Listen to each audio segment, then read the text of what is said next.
Usual procedure. Smash the like button, people. Let me know your thoughts. Hey, mad. To get some first team football. I'll catch up with me and Lewis-Skelly to do this, man.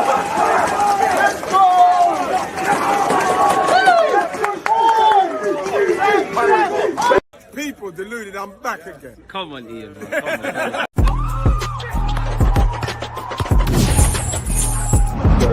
Oh, man.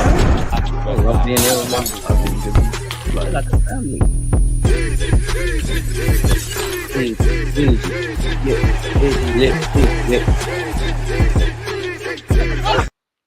People deluded, I'm back again. Now, I'm not sure if I had a dream yesterday. I had a dream that Arsenal scored 3 goals. I had a dream we scored from open play. I had a dream we created chances. Of course, that was a reality. Yesterday, we obviously won 3-0 against Monaco. We're ever closer to finishing within the top 8.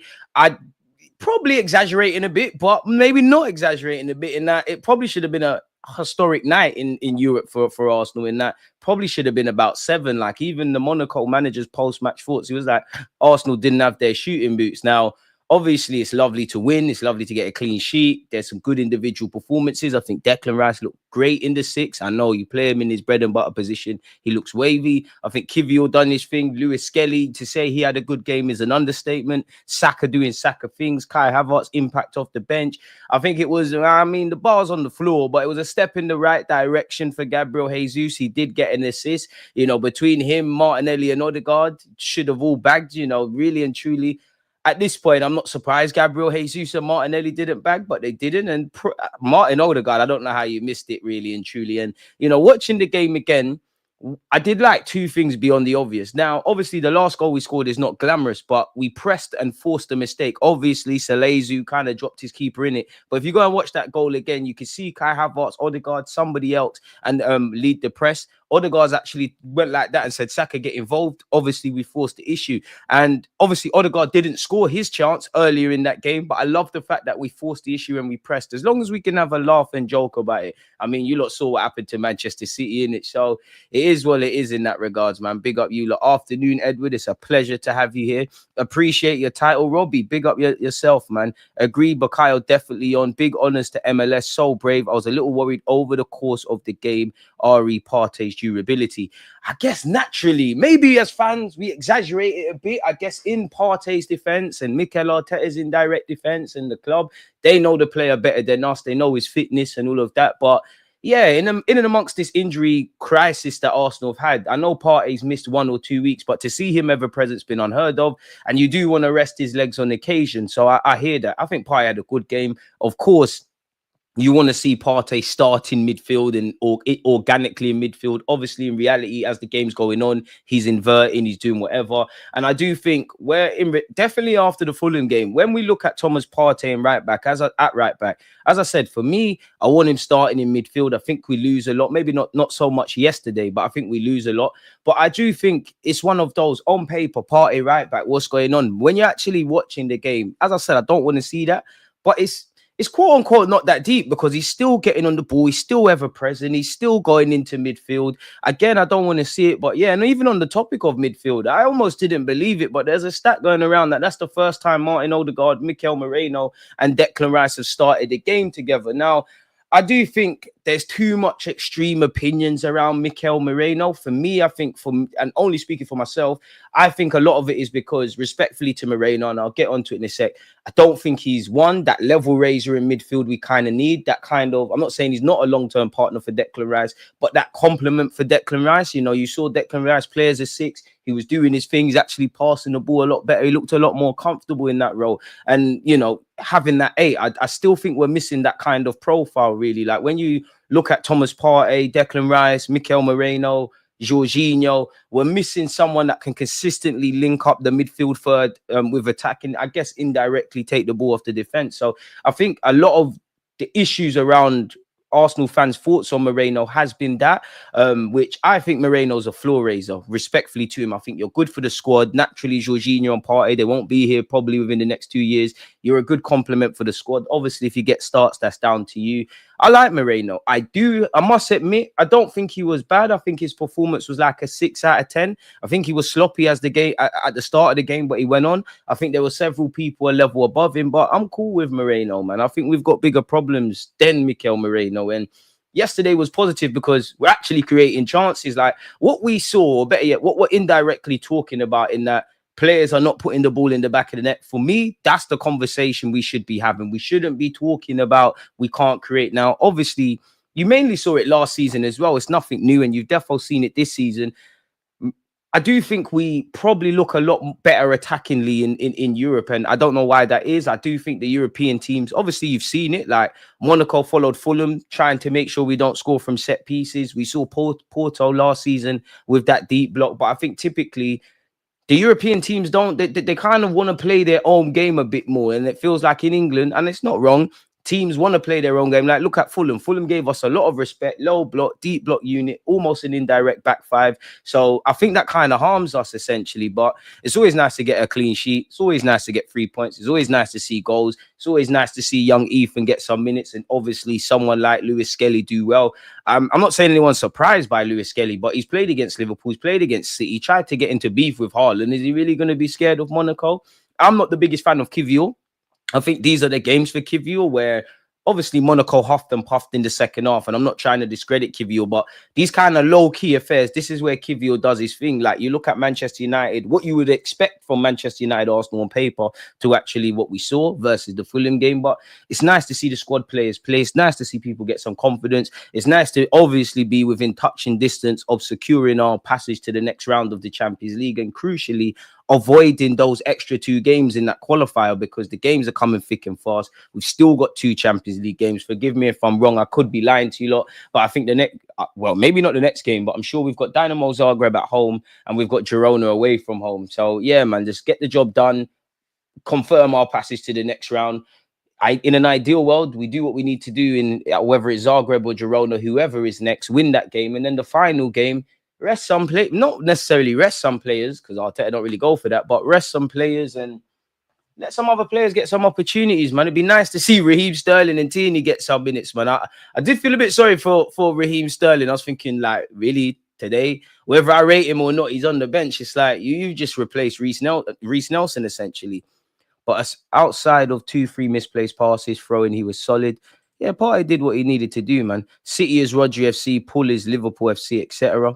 Moreno is the connector, just a steady Eddie who's all round decent. There you have it. And you need a couple man like that in the squad, really. I think what didn't help Moreno as well is a lot of people like doing too much where he's concerned. And what I mean by that is he's the Xhaka replacement. He's the final kind of linchpin to our midfield. He's going to change our fortunes. He's an all-action midfielder. I'm not dissing Moreno, but obviously when people are doing all of that and then you're not seeing that, there's issues. I still think he's adapting.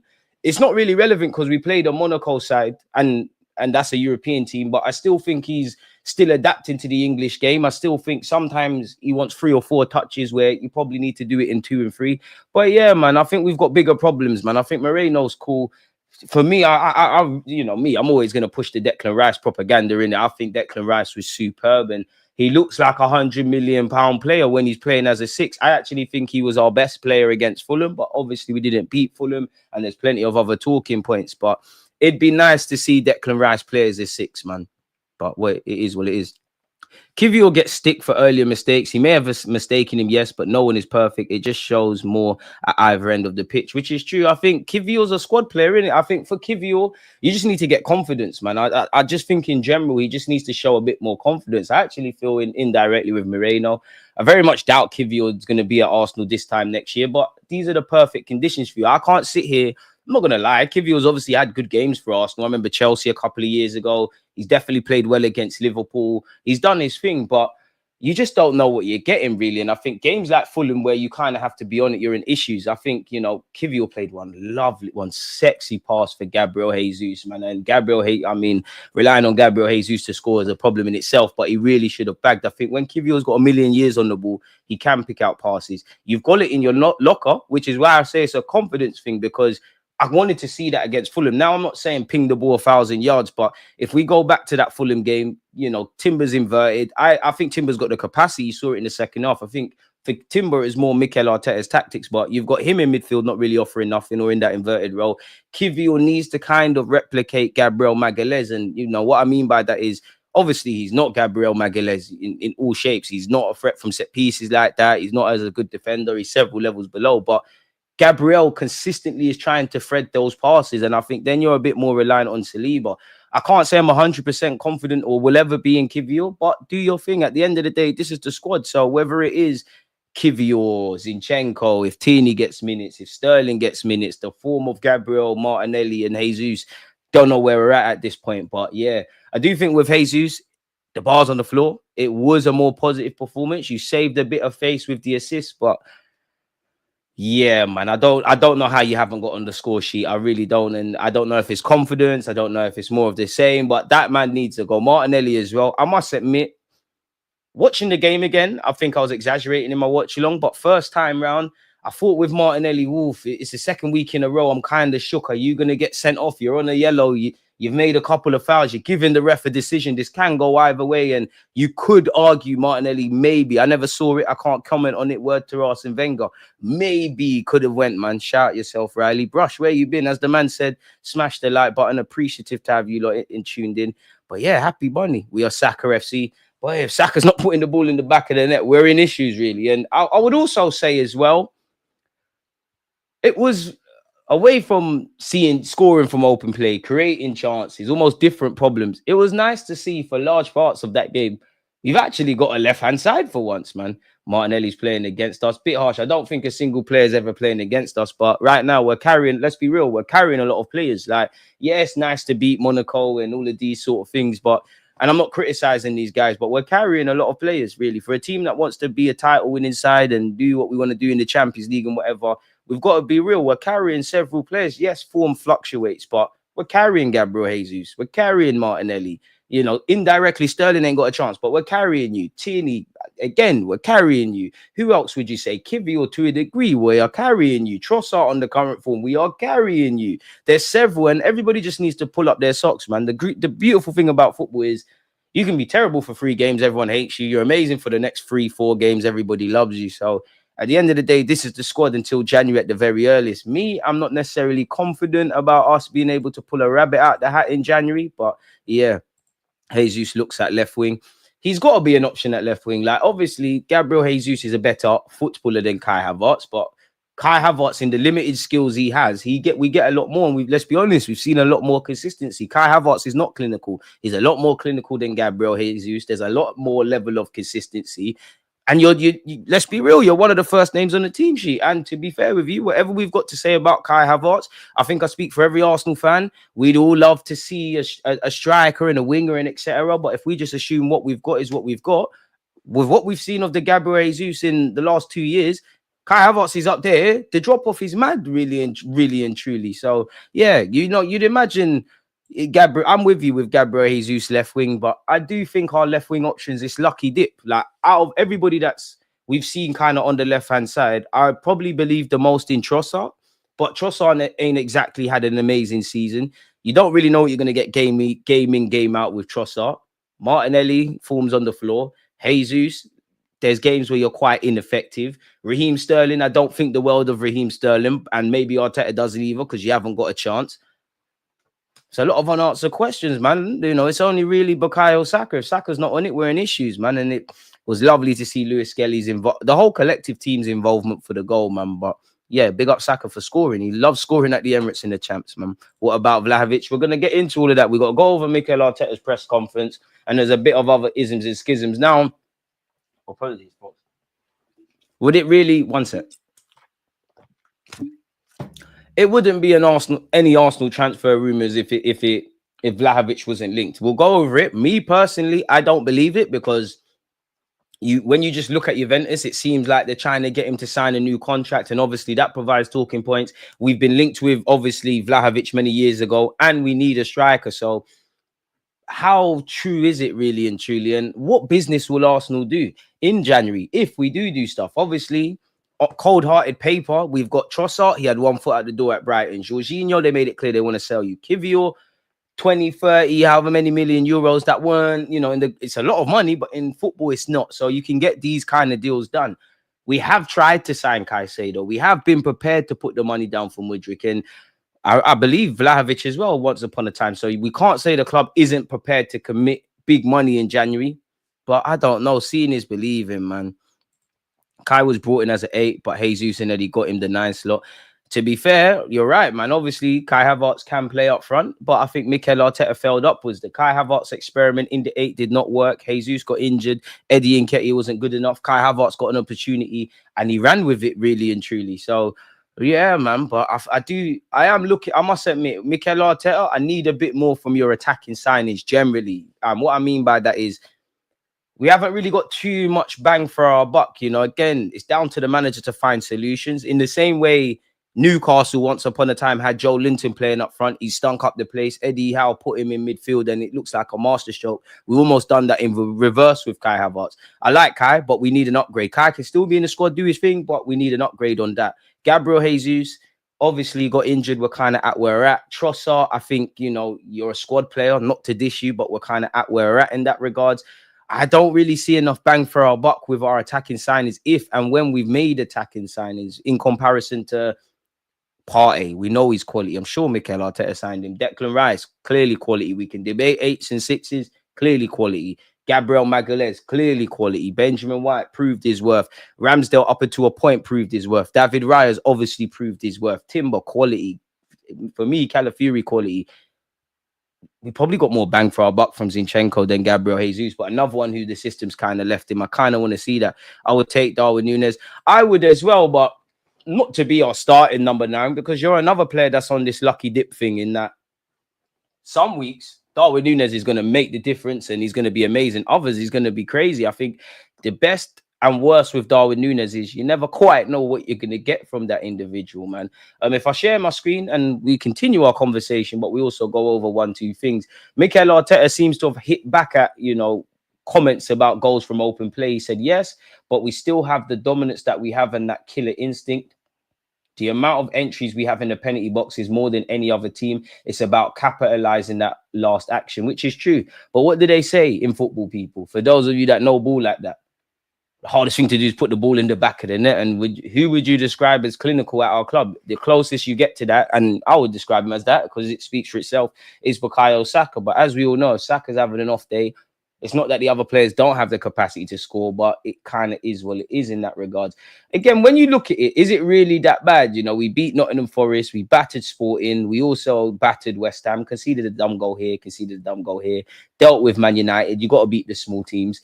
Drew with Fulham, and it's not like these games became more relevant. It's more the backdrop of trying, I think, with most balanced fans, trying to close the gap on Liverpool, but we drew. We got back to winning ways against Monaco. So in our last, what's this? 4, 5, 6, what's that? 6? Our last 6 games, we're undefeated, and we thingy 2 clean sheets, and we've only got 1 draw, but I hear it. If Saliba gets injured as well, with Gabby already out,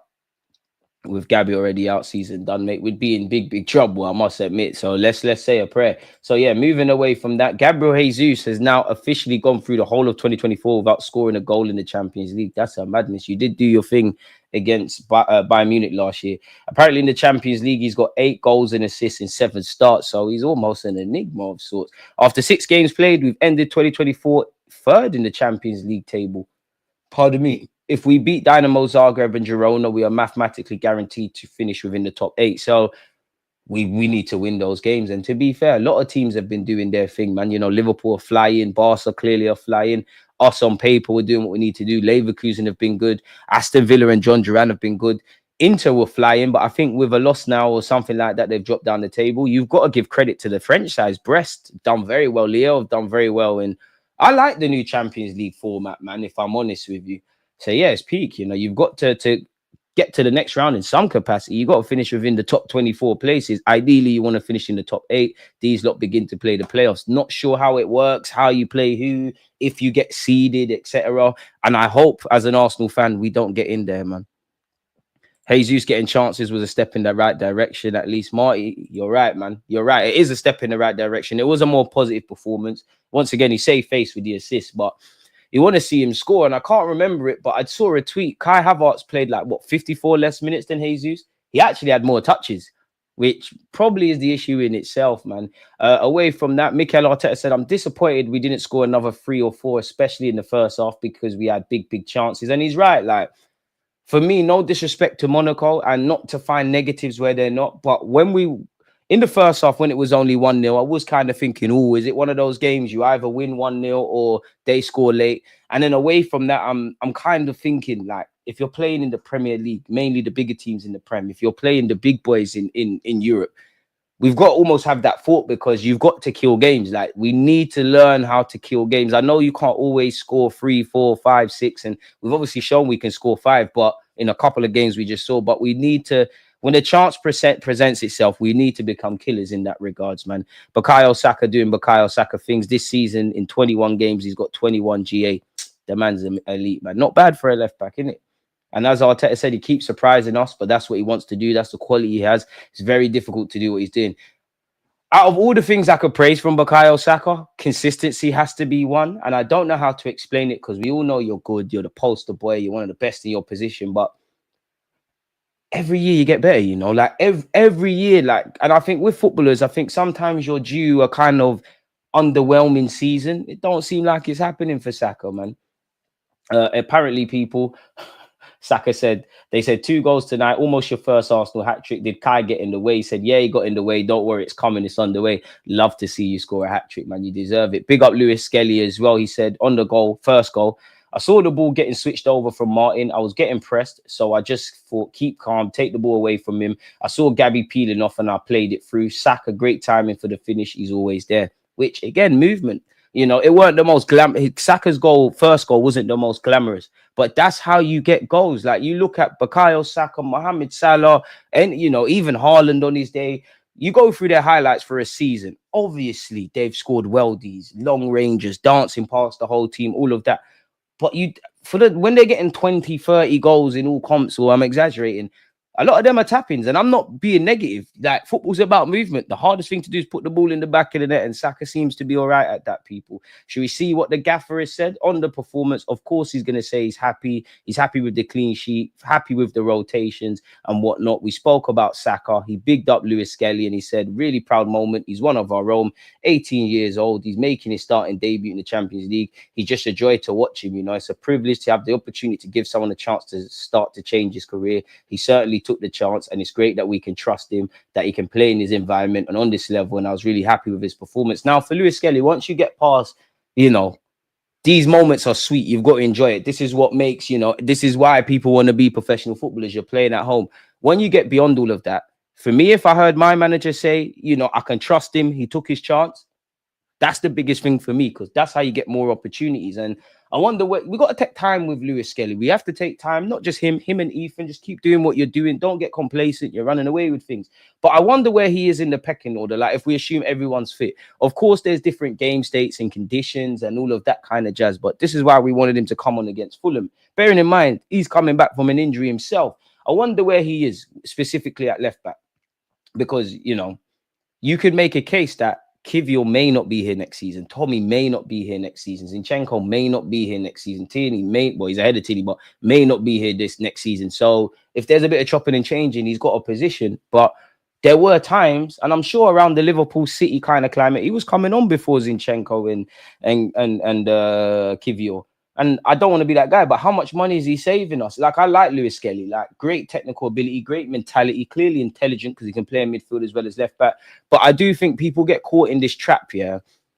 When academy players come through, you know, the Sakas, the Ethans, you know, Phil Foden at City, Kobe Mainoo, it's not always the attacking guys. Sometimes just plug a gap. How much money has this guy probably saved us, man? We know we created a lot of chances. It should have been, as the gaffer said, 4 or 5 in the second half, people. It really has, people. Apparently, on whether we're establishing ourselves in the champs, I think we're enjoying our run. We keep learning today. A lot of learning to take from this game, from the experience, learning from the team. And obviously, we need much more. We need to go through certain moments, and I'm sure we will in the near future. But the fact that we can compete against any team, that's a positive to take.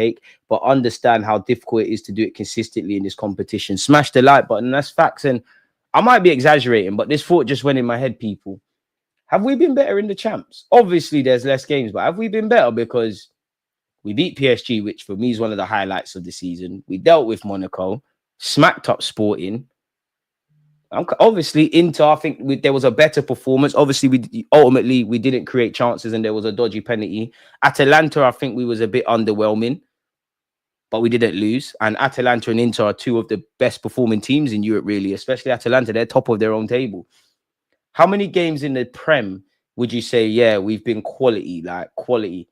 For me, unpopular opinion, I think the minute, I wouldn't necessarily say the start of the City game, but I think when we got back in it, we was leading 2-1. I think we was all right. Obviously, there was a red card, and I actually give the club a lot of credit for that second half. People, like, fair play. I was proud of that.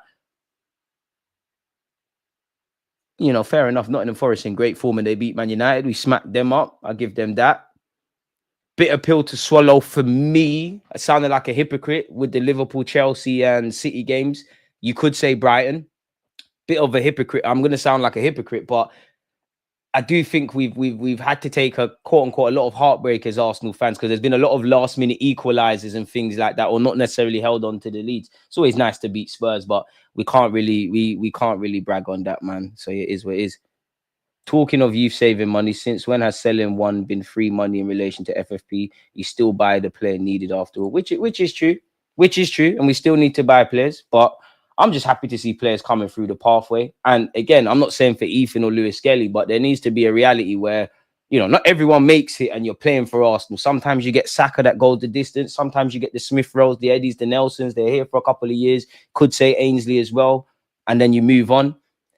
Or you get cases like Joe Willock and Iwobi where it's not exactly free money, because again, we're going to get too technical, but they've been in the academy system for a while. You know, you have to pay coaches and it costs about 2-3 million collectively to keep the lights on at Halem, but you make profit, man. And I genuinely think if we're not going to, it's easier said than done, but if we're not going to do, we have spent money, but if we're not going to do what you see in Chelsea do at the moment, City historically, then we need to fund sources from elsewhere. And I definitely feel there's more to be done, like not to praise Chelsea or City, but it does feel like only a certain amount of player kind of comes through the Arsenal system, if I'm honest with you, and reaches the level, you know. And what I mean by that is, at City and Chelsea, it doesn't really matter if it's a winger, a goalie, a striker, or whatever. They're still of a decent level. And to be fair, there's a lot of ex-Highlanders popping up, man. So yeah, big up Lewis-Skelly. The manager also bigged him up again and said he's been good. He's been in contention. In pre-season, he opened our eyes to say, I'm ready, the same as Ethan. He feels comfortable in this environment. They can perform, they can compete,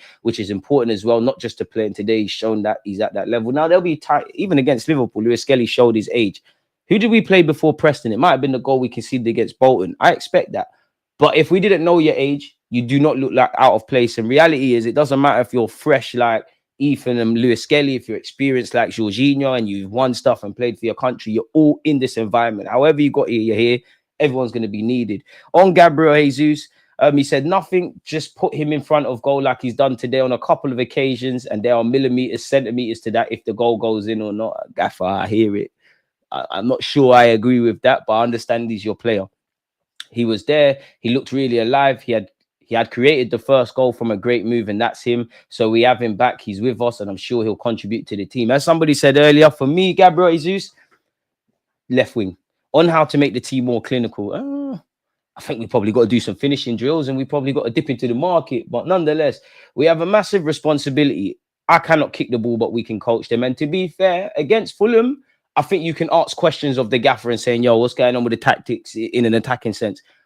I'm exaggerating, but I genuinely think Mikel Arteta coached a 7-8, maybe even 9-0. The players have to go out there and put the ball in the back of the net. And yeah, man, like, it's Odegaard's one for me. Yes, Martinelli and Gabriel Jesus should have had a brace and all of them should have scored, but considering what we've seen from the two Brazilian lads, like, I'm not really shocked with that. Like, really and truly, I'm not really shocked with it. Martin Odegaard, I'm actually rating you in the final third. I don't know how you scored it. It'd be nice for you to get a goal so you can do the kid celebration and all of that. He's recently become a father, but he is right, man. He said we can teach them, and sometimes they have to take a step back as well. It's a decision they have to take. They cannot be thinking about what they have to do. What we've told them as well, we try to provide the right information and the right tools so they can understand the defense, understand the keeper, a lot of things that we work on. And after that, it's their execution. It's a difficult thing to do in football, but they have a lot of talent to deliver that. On Saka being an example for the young players, respectfully, Arteta, I'm not going to read that. And I think without reading that, I can echo what you're saying. I mean, Saka is everything. Forget his footballing ability, which is amazing. He's testament to his family. He's testament to the football club. He's you know, I mean, Saka's only 23, but you're almost like a big brother, like an uncle when I'm seeing Ethan and Lewis-Skelly and even the Josh Nichols and Haydens and all these guys, Heavens and guys that have been around. So Saka's just doing Saka things, man. An amazing guy, man. An amazing guy. The man of the moment, Lewis-Skelly, the 18-year-old, has said, it's up there when asked on his best moments. I'll say it goes first because it's my first ever start in the Champions League game. It's the nights I've been living for and waiting for. So we'll definitely be up there. I heard at lunchtime, obviously, that he's starting. I tried to play it down, but I was buzzing inside. I was just so excited to come and play. And I told some of my family not to tell anyone. I was just excited. I just felt ready. I had full belief in myself and prepared myself for this moment mentally. I was just ready to go into the game. Love that because it's about football's a mental game more than anything. I think people are not privy to that. But yeah, he said, I'm over the moon. I'm just grateful to have been given an opportunity to get my starting debut. I'm going to kick on and help the team out as much as I can. He also became the youngest gunner to start a Champions League fixture for us since Alex Oxlade-Chamberlain, people. He completed 45 of his 47 passes. That gives him an accuracy of 96%. And he just looks so calm and assured of everything he's doing. So also Mikel Arteta can have confidence in, I'm telling you to invert, I'm telling you the moments to be and everything else. Fair enough.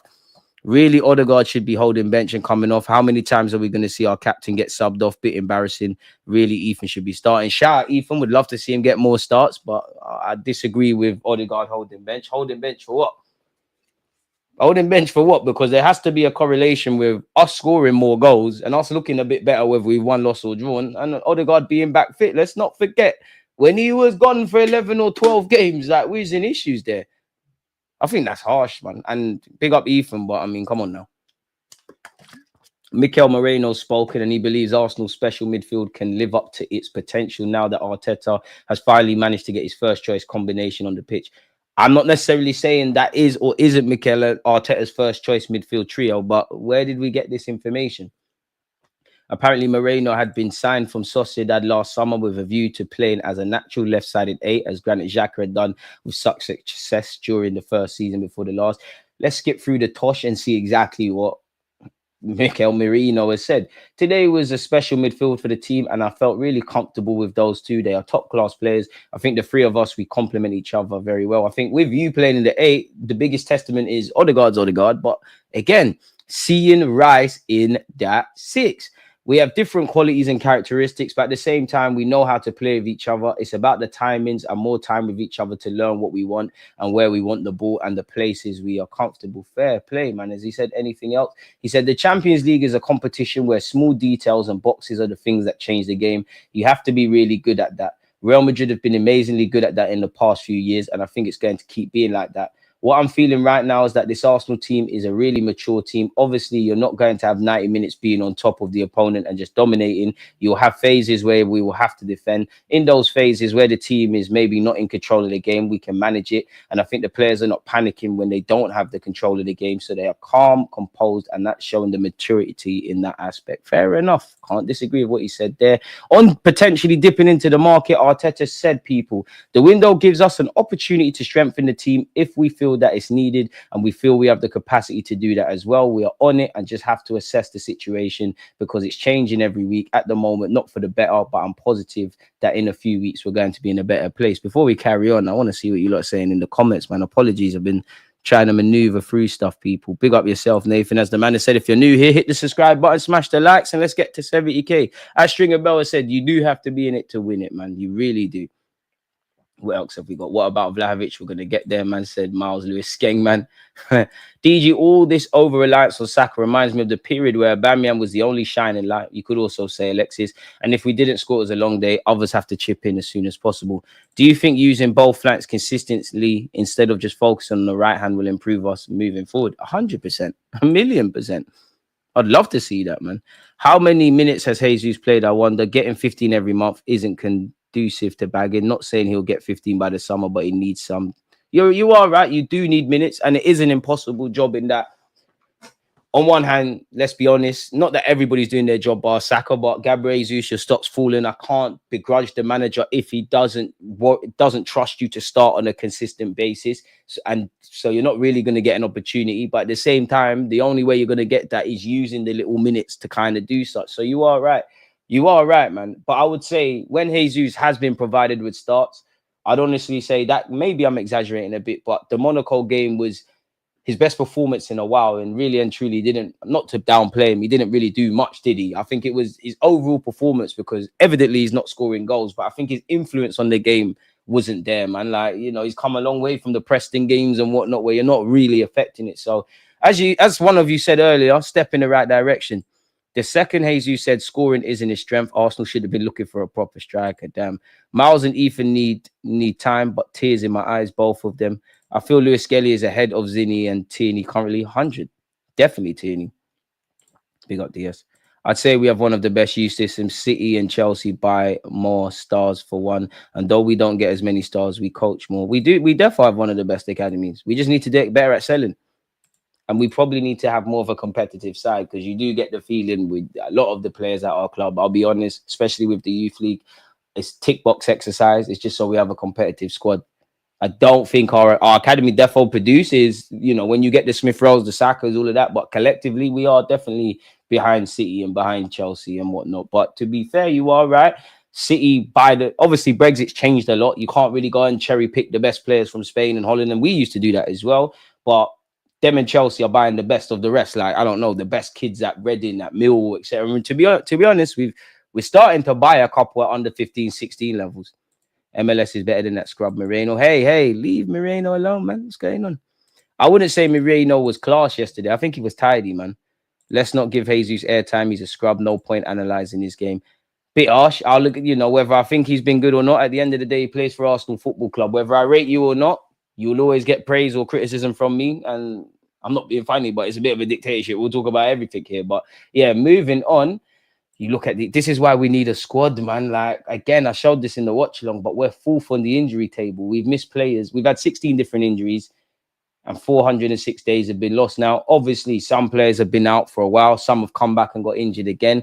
We can count our blessings in that, you know, Brighton and Ipswich have had a injury more than us. And where you look at Brighton, 638 days. And we can wish we was lower on this table, but it is what it is. We've been knowing this was a thing. What's this? It wouldn't be a transfer news segment without Vlahovic, would it? Why Arsenal can finally land Arteta's favourite striker in January. Shameless article header. But anyways, talk of a January bid by Arsenal for Vlahovic is heating up, and United have also been linked with him. There's a good chance that Juventus would consider selling the Serbian striker in the right conditions. Rudy Galletti reports this week that Arsenal have once again made an approach to Vlahovic about the possibility of signing a striker.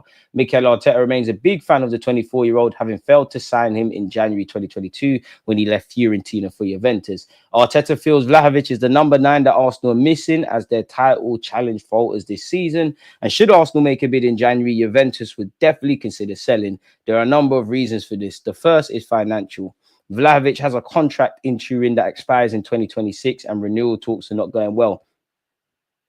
That's where I don't really believe it. I don't doubt Arsenal. I personally think we've moved on from wanting Vlahovic, because I don't really think he's going to press and all of that stuff. But I'm not comparing him to Haaland. Maybe in the same way Pep kind of tweaked his system for a striker like Haaland, maybe we do that. But his contract's running down. And it's just said there, allegedly, talks are not going well. So when we've been linked with a man before, when we need a striker anyways, when you got the contract stuff, I would love a striker, but I don't really take much stock in this. Apparently, he's the highest paid player in Serie A on 12 million euros per season, and Juventus are not willing to continue paying him that much, given his under-par performances on the pitch and the club's new policy of lowering the wage ceiling, which don't really give you much confidence at Arsenal. But I mean, I don't know how much he'd get, but generally the English clubs have a lot more money than many a club, or, you know, you earn better wages playing for an English club than you would typically across the continent. If a new contract can't be agreed soon, which seems unlikely, Juventus will have no option but to sell Vlahovic in one of the next 2 January windows to avoid losing him on a free in 2026. Vlahovic's value will be lower in the summer than it will be in January, so Juventus know they can make more money selling him next month. I mean, naturally, but how much would they want? Like, what? Pardon me, are Arsenal going to pay 80 million euros for him? Or are we going to point to the fact that, oh, if he was so good, you'd commit whatever wages he wants? He's probably not hit the heights you expect, although he did score against City yesterday. The second reason for selling Vlahovic is his inadequate performances on the pitch. Vlahovic rejected a move to the Emirates in favour of joining Juventus for 80 million from Fiorentina in January of 2022. It does feel like you reject us once, we kind of leave you alone, but I'm sure if Rafinha became available, if Nico Williams became available, we might listen to that. And also, you got to remember, Mikel Arteta actually rejected the Arsenal job a year or so before we got it, because we tried to make him the manager when we got Emre, people. At the time, Vlahovic was considered the hottest young striking property in Europe after Haaland, scoring a record 33 Serie A goals in the 2021 calendar year for Fiorentina. But he's genuinely been a disappointment in his 3 years in Turin. Time's gone quite quick, in it? Like, it really has. He scored just 14 goals in 42 games in his first full season, and his overall game was equally disappointing last season, despite finding the net 18 times in all comps. Now, rightly or wrongly, we all know goals are one thing a striker needs, and we need that, but it's all the other facets. Does Vlahovic provide that? And if you're not exactly clinical, you are going to need time to adapt. In theory, if you join us in Jan, you're going to be joining mid-season. Does any of this make sense? And I won't kill a player, people, but yeah. And this season, despite being under a new manager in Thiago Motta, Vlahovic has continued to be inconsistent in front of goal. Despite 9 goals in all comps and simply not good enough in his overall play, Vlahovic has been mocked for his inability to play with his back to goal, his heavy first touch, his laboured movement, and his inability to link up with his teammates. This don't sound good, does it? Juventus have struggled badly offensively this season, and while the reason for this can also be directed at Motta and a horrific injury crisis, the increasing feeling in Turin is that Vlahovic needs to be upgraded. Coupled with the financial issues surrounding Vlahovic, Juventus will be open to selling the striker. In order to do so, they would need an adequate transfer fee. It's been suggested that 60 million euros, what's that, about 50 odd million quid, but Juventus may consider even less. And I mean, you want to score goals, but then you want to sign Joshua Zirkzee, who did have a better time in Italy. I don't know where we'd be at with that, but that's what that article's saying. Do we believe it or not, people? And apparently Manchester United are monitoring him as well. United in 7 club Xavi Simons battle as demands revealed. He has also been linked with Arsenal. It's still unclear whether RB Leipzig will be able to rely on the services of Xavi Simons beyond this season. Now, we have seen in the Athletic, Arsenal, as well as many other clubs, are monitoring. I believe from the summer, he'll have 2 years on his deal. So we'd have to see. I'm having Xavi Simons. I know he's had a big injury, but yeah, apparently Leipzig are still very charmed and would like to sign the Dutch international permanently. Arsenal, Man United, Barca, Real Madrid, Liverpool, Inter, Bayern are also among the interested parties. Apparently Bayern actually tried to sign him last summer. Bring him to, for me, if it was up to me, but it's not. We've gone over Nico Williams. This week it's all been about Nico Williams, Kudus, and Ademola Lookman, actually, and Vlahovic has stolen the charm now. Doesn't seem like there's anything new here. What's this? In fact, tell a lie. Nico Williams transfer blown open as Premier League giants burst into race. Nico Williams' future could be decided imminently, with Manchester City reportedly bursting onto the scene to sign the Athletic Club winger. Didn't Rodri say his club should sign him? We all know he had a great Euros. We've heard of the Barca interest. Arsenal, Chelsea and PSG haven't gone away. He's got a release clause in his contract of 58 million. That's coupled with probably the wage demands, which seem to be quite expensive. 22 years of age. I'm all for it, people. I mean, they want to get rid of Grealish. I mean, I don't really take stock in this. And is he going to want to leave his boyhood club mid-season? You never know. Stranger things have happened.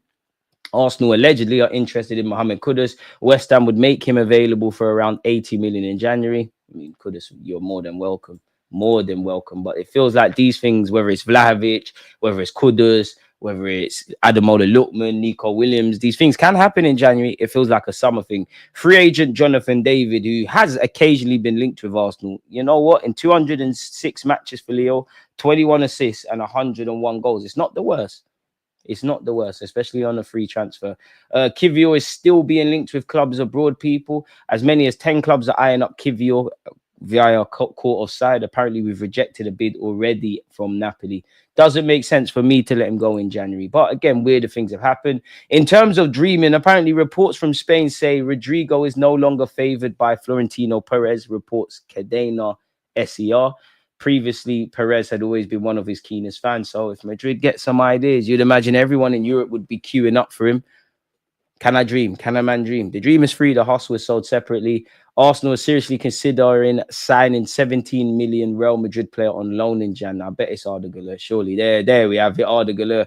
Allegedly, people, Real Madrid's stance on allowing Arda Güler to leave in January is softening, with the Turkish starlet growing increasingly frustrated at the Santiago Bernabeu, and Arsenal keeping a close eye on developments. He's been the subject of interest from a host of clubs in recent months, but Real Madrid have kept all suitors at arm's length. Apparently, Arda Güler is appreciated by Carlo Ancelotti, but he's finding it hard to find room for him. And it's one thing talking about the regulars at Real Madrid, but he seems to be behind Dani Ceballos and Diaz. And there has been some reports Dani Ceballos is ahead of Luka Modric in the pecking order. It's crazy. Apparently, TBR's Football revealed in October that Aston Villa, Newcastle, Tottenham Hotspur had spoken via middlemen about it. Arsenal have been keeping increasingly close checks on the situation. How much, obviously we're talking about Arda Güler. We've gone over at Nico Williams. We've been linked with Adam Lukman. We started speaking about Vlahovic. How much of this is true beyond the obvious, what we've spoken about, but also we ain't got a sporting director. I don't know if that plays any part, but I'm not sure, man. I'm really not. Saliba's hit out at the English media for branding the French League a Farmers League, which is great. He's obviously said he wants to see the French teams do the best that they can. What's this? Arteta has said we have the talent to be more ruthless. Have we spoken about this already? Maybe not, but yeah, we have. Apologies, people. We're just trying to make sure I don't miss anything. In relation to Benjamin Sesko, I mean, I wouldn't close the door on it. Allegedly, people, many believe Arsenal need a striker, and they did try to get some deals done in the summer. That's great. We know Isaac allegedly was a target, and Sesko was a concrete target for Arsenal. And according to John Cross, speaking to the Mirror, Arsenal genuinely thought they were going to sign the RB Leipzig striker at some point. But the journalist says that Arsenal seriously pushed to sign Sesko, and he claims that Arsenal actually thought they were going to sign the Slovenian at one point. It's never done until it's done, isn't it? They obviously tried for Benjamin Sesko last summer. They really thought they were going to get that over the line, and maybe that's one to revisit there. The quality on the left-hand side was something they couldn't solve. They had a few players in their sights, like Rafinha, for example, and Nico Williams. They were interesting ones. I mean, this don't really help me, man, if I'm honest with you. We tried doesn't mean anything. We tried to win the league. I'm not going to tell my grandkids about last year or the year before, am I? But moving away from that, Mikel Arteta faces losing key players. Arsenal accept Thomas Partey transfer reality. Arsenal are in serious danger of losing Thomas Partey for nothing in the summer. The 31-year-old is free to talk to other clubs from January the 1st because his current contract expires at the end of the season. There's been little progress in discussions over a potential new deal, despite Partey re-emerging as a key player in the squad. He's made a total of 21 appearances this season. There has been some rumours there's an extension in his deal. Are Arsenal waiting to see? I'm no doubt there'll be offers fielded. Does Partey want to wait to the end of the season to make a move? Does he want to join someone in January? Where are you going to get competitive wages if that is a factor about about joining your new club? I mean, I'm pretty sure at some point this article will mention the fact that he's been linked with clubs in Saudi. There we have it. But so far, there's been a stalemate on the contract, despite previous strong interest from clubs in the Saudi Pro League. Arsenal were willing to do business on Partey 2 summers ago, but there was never an acceptable offer. And since then, he has struggled with fitness issues. After being a huge part of Arsenal's title challenge in 2022-23, Partey missed big chances of last season for injury. He was absent for months. We all know that, really. And he's done doing his thing. But the fact that he's played only 136 times since joining us in 2020, I think that sums up Thomas Partey. We all know you're a quality player, but it doesn't seem like there's anything else there. We've gone over Vlahovic already. At 4 p.m, people, I'll be live with She Knows Arsenal, aka Jessica Black. We'll also be on her platform as well. Is there anything new Arsenal related? Let's see. Let's change that. Come on, lie to us, man. Say Lionel Messi wants to play at the Emirates. Guess we'll have to wait till tomorrow for a bit more cap. But yeah, what have you lot been saying? Big up yourself, Zagi. When I see Martinelli, I don't hear the old cha-cha-cha compared to players like Jesus, Rodrigo, and Saka will cook. Doesn't scream an 80 million forward. That's obviously in relation to Vlahovic. Daily Dusan is back. Moreno, the midfield murder Saka. Moreno is stiff, turns like a bus. Slap the legs. You lot are harsh, man. It's crazy. Some last 90 minutes doing F4. Harsh, man. You lot are harsh, man. You know, the standards, I understand the standards are high, but like we won yesterday. And I'm not saying take too much stock in that, but we won, and some of you are still vexed. difficult men and women to please, but I guess pressure's a privilege, man. With that being said, though, there's nothing more to talk about. So why would I waste you lot's time? Appreciative to you lot being here for the last 50 minutes. If you haven't subscribed or smashed the like button, you know what to do. As I said, I'm live again at 4 p.m. Until then, other butchers of the video and whatnot. With Lewis-Skelly having a potential man of the match performance, it's only right that us fullbacks get recognition. Against this right back, Charlie, definitely.